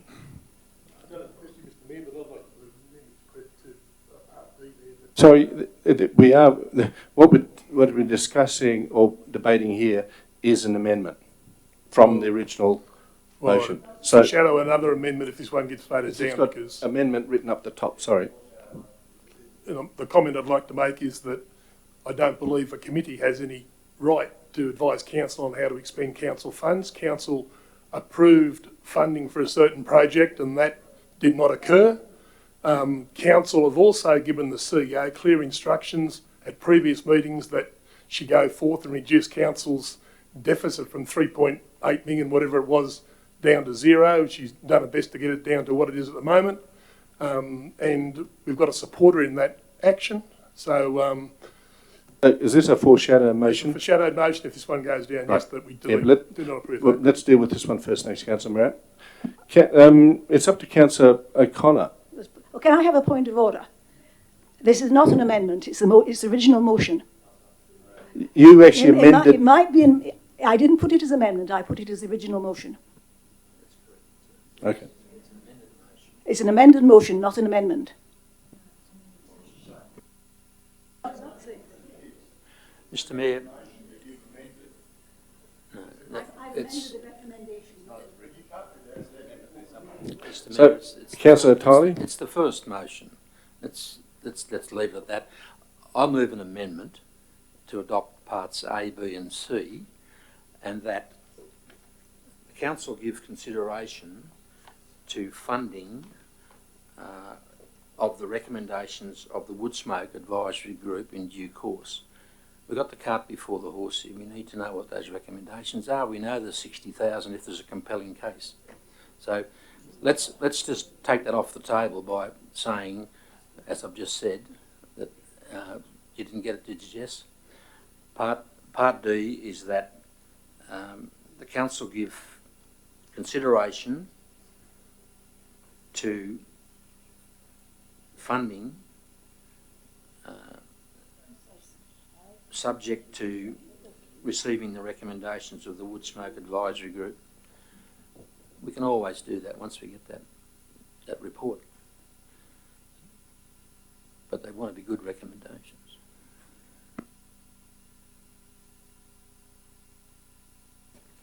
Well, I will accept, subject to a minor change, I'll accept that as the motion, and that if consideration this financial year. Because I think we're talking about trying to get something done before... Hang on, Councillor Robinson. Councillor Tiley, is that your...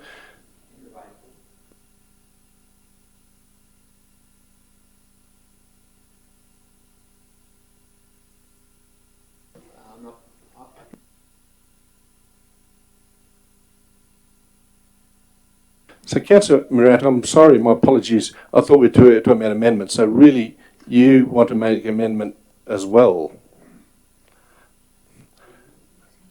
So, you actually spoke first. So, Councillor, Jess, can you take down generally what Councillor Murat was... What's your amendment, Councillor Murat?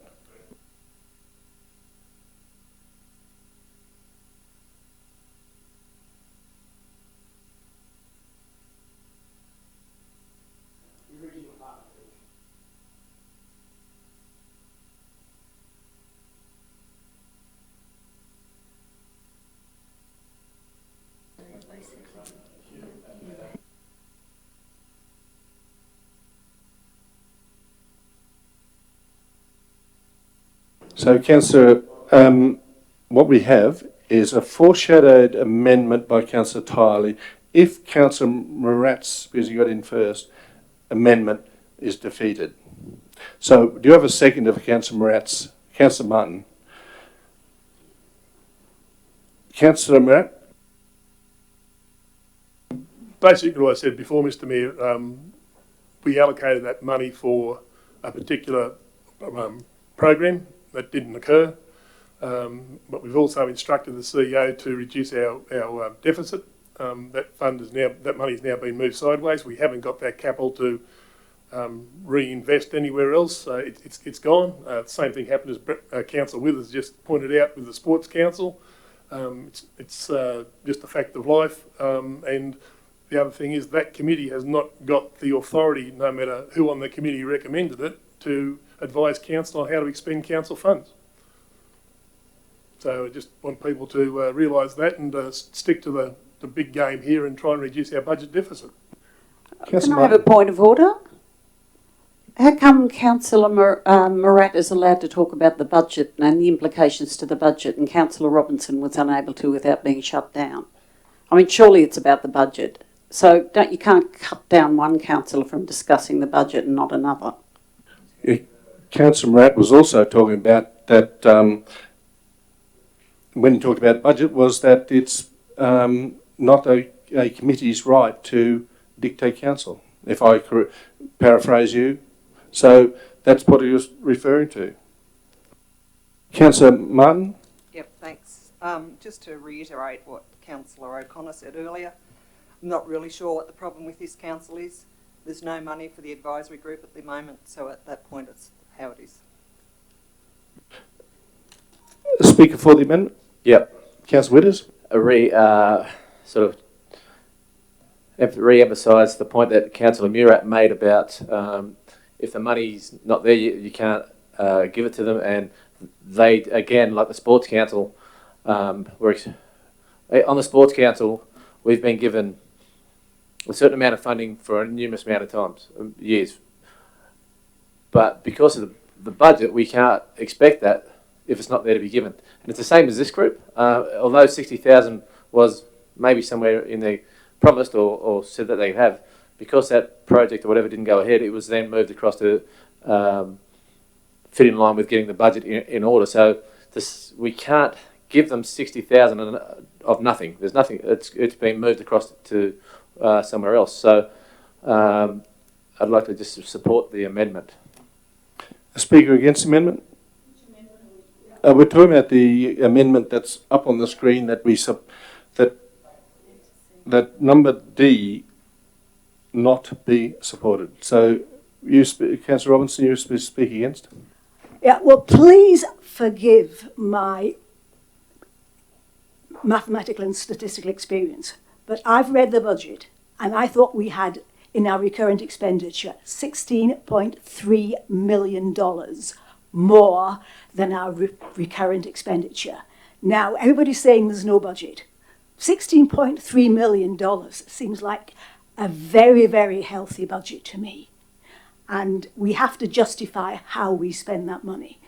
It's not a question of saying that we don't have money. We've got that 63 million is in our projected accounts. There's no doubt about that. It's there in black and white. Now, certainly in the long run, we have to cover depreciation. We'll have a workshop on that. But it doesn't seem to me that there is any urgent need to spend the 16.3 million more in recurrent revenue more than recurrent expenditure immediately. We have to manage it carefully. But it doesn't matter to one whit whether we actually allocate $60,000 in this budget or maybe the next financial year. It's not going to make a whit of difference to anything. And I think we should really think about that and understand this and stop thinking that we can't pay things when they are important and when they are due. Sometimes if things improve financially, as we certainly expect them to do, and I'd certainly say that the $250,000 and the promises from local government New South Wales and all the other promises the politicians have been telling us will materialise and our finances will be better. So if we cut off our arms and legs now, and that's what several people on this several councillors here are thinking we should do, and possibly destroy our economic future by getting a bad reputation, because we had a delivery plan objective to meet national air quality standards. And maybe I'm naive, but I cannot see how we can do this if we don't actually get started this winter. I mean, it just seems silly that we don't start the urgent projects and we spend an awful lot of money on things like depreciation the Kempshire Road that we'll never ever need the money for. And even if we did, it'd be 10, 20, 30 years' time. Let's manage our finances sensibly and do what's necessary and urgent now so that we can become prudent financial managers for the benefit of this community. That's all I'm asking, is that we do the sensible things now and leave the things that probably will improve in the future and expect to make those improvements rather than saying, well, they might not happen. Our politicians are all lying.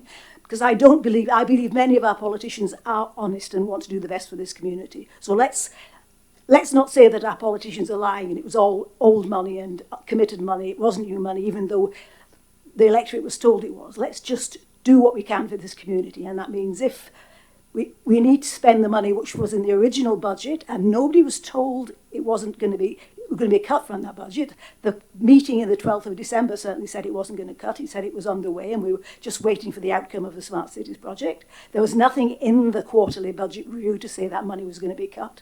So if councillors aren't informed, and I think we have a right to be informed, then we're not doing our job properly. So please, let's consider the future of this community. And it's something that's time sensitive and important, and we'll lose another year if you don't do it.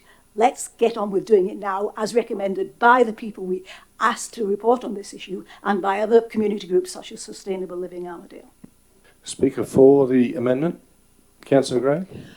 As another councillor on this committee, I think it's important to note that while there was a very, very similar discussion to what's happening here during that committee meeting, that overall the committee allowed that and supported that recommendation, knowing that it has to come to council for approval, and ultimately it is this council's decision whether it can go forward. I would like to just acknowledge that the committee members did understand exactly what Councillor Morat has said around expending council funds. The overall discussion came back to being very, very similar to the amendment or the foreshadowed amendment from Dr. Tiley, Councillor Tiley, in that we wait until the results of the Wood Smoke Advisory Committee. There was one or two people on the committee that would not accept that, and therefore, in moving forward, the committee submitted to this recommendation going forward. Speaker against. Okay, Councillor Robinson, you have the right to reply. Do you want to? Have you got anything new to say to those comments? No, there was no.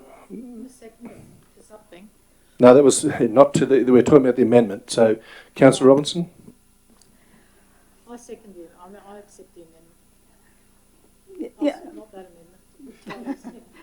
Councillor. Councillor Tyler's amendment. Yeah, I mean, the overall, my impression of the committee was that the overwhelming majority of them, except Councillor Gray, I must admit, recognise both that council has authority on that. This is why it went to council, and also that this was a good idea. So, yes, I hope we reject this amendment and actually follow the recommendations of the committee, because it is the best way forward for this community. Before I put it to the vote, CEO, just can clarify that's $60,000. Thank you, Dr. Mayor. Councillor Robinson, I appreciate her passion for this particular topic. Just to clarify in relation to that $60,000, it was originally in the Development and Environmental Sustainability budget, which was contingent upon the Smart Cities application being No, it wasn't. Excuse me.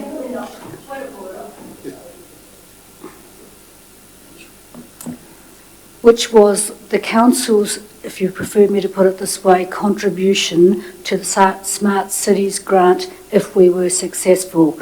We were not successful with that grant. We were notified of that in December 2018, and in the second quarterly budget, the $60,000 was removed, and it was clearly stated as being removed, and the council adopted the reviewed budget at the second quarter. Thank you, CEO. I'll put the amendment to the vote, which is up on the screen. Press button D. Okay. And that's A to C, but D is not, what's the word Councillor Morat said? Not supported. So put that amendment to the vote. Those in favour of the amendment? Those against? 3. So, Councillor Tyler, do you want to have your amendment or? Let's come. Yep. Thank you.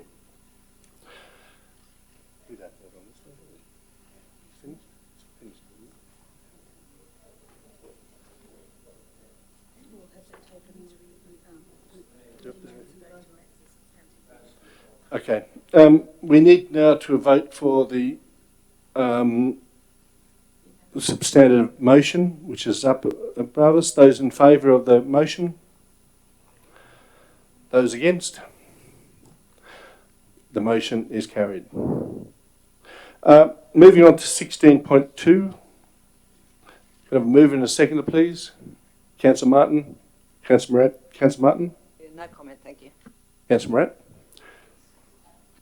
Any councillor wish to vote for, comment for or against? Otherwise, put to the vote. Those in favour?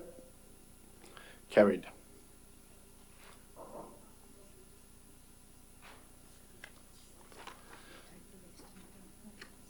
Councillors, can I have the last two information ones, 3 information ones, which is 16.3, 16.4 and 16.5 in Globo, unless someone wishes to pull one out. Councillor Connor? I'd like to speak to each of them. Sorry, Councillor Connor, which one?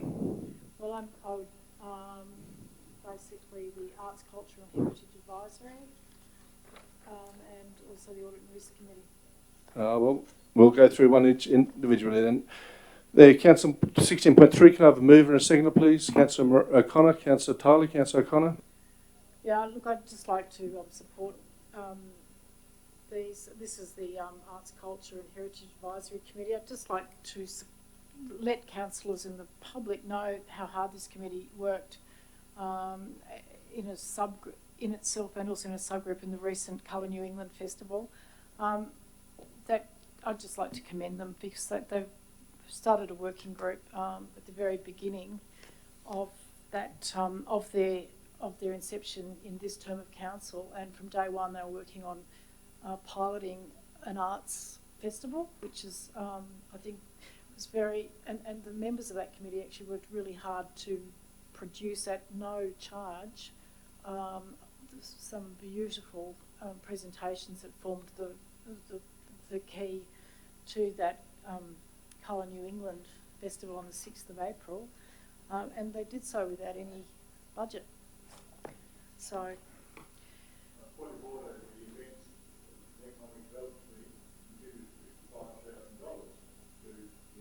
Well, I don't, with great respect, Councillor Bailey, I'm really happy for you to say that because I didn't actually have in my head the amount, but it ended up being a collaboration because we had no money with, strangely enough, economic development, which seems to have some money. And I am equally grateful to the staff in in economic development and events and tourism because they did a magnificent job mainly, overall, and it was a wonderful event. But it was a great collaboration and I hope we see more of it, and that's why I wanted to speak to this report because this committee is giving a lot of itself to enhance the cultural life of this community day in, day out. Thanks. Councillor Tiley? Councillor O'Connor, your microphone yet again, please. Speak for or against? Otherwise, I'll put the vote. Those in favour? Carried. 16.4, which is the Minister of Audit and Risk. Councillor O'Connor, you wish to raise this? Mover and a seconder, please. Councillor Tiley? Yeah, I just wanted to... Sorry, a seconder? Is I think I should be... Oh, anyway. No, it was Councillor Tiley had his hand up first. Well, I'll take the person up with... Councillor O'Connor. Thank you, Councillor Tyler. Yes, look, I just wanted to note that that committee's got a huge task to do, the Audit and Risk Committee, at looking at our overall risk management and improvement task. And I wanted to note that committee is very committed to its work and how much they appreciated the attendance of the CEO at the last meeting this month. And to thank the CEO, I know they'd like me to highlight that. Thank you. Councillor Tiley? Yep. Okay, anyways, Councillor O'Connor, we'll have to get you to get trained in how to just press the button, please, because it's becoming rather annoying. Person wishes to speak for or against? Otherwise, put to the vote. Those in favour? Carried. 16.5, which is the Business Advisory Committee. Councillor Gray, Councillor Martin. Councillor Gray? No comment. It's fine. Councillor Martin? No comment. Any councillor wish to speak for or against? Otherwise, I'll put the vote. Those in favour? Okay, those in favour? Carried. Councillors, items 17, matters of urgent nature. Councillor Robinson? I'd like to put in a correction to one of my questions on notice, if that's possible, so that it's actually put correctly in the minutes. Oh. Matters of urgent nature.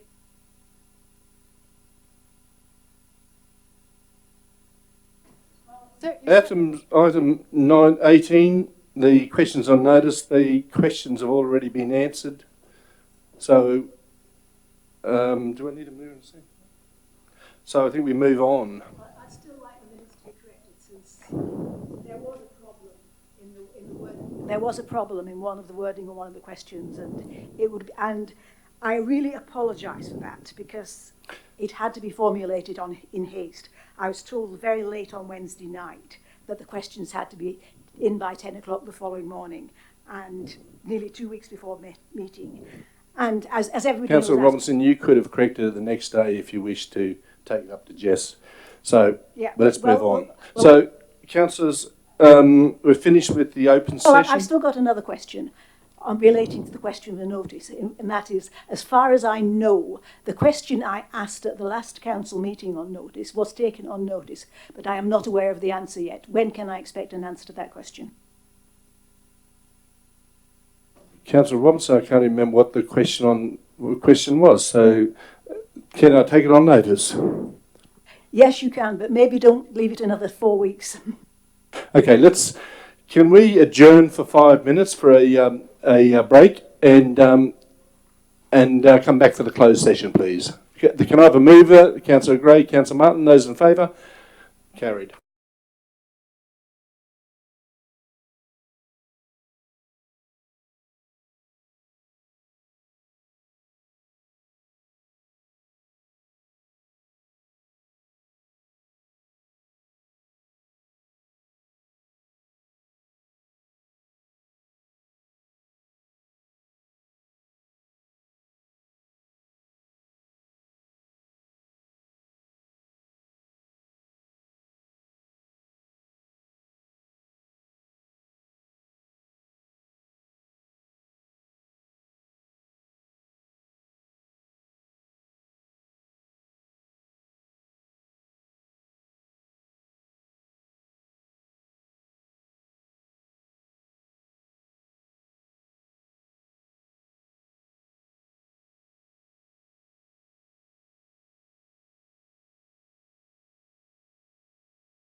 Okay, can I have a move and a second? Councillor Gray, Councillor Martin, that those items adopted, agreed to in closed session, we adopt in open session. So those in favour?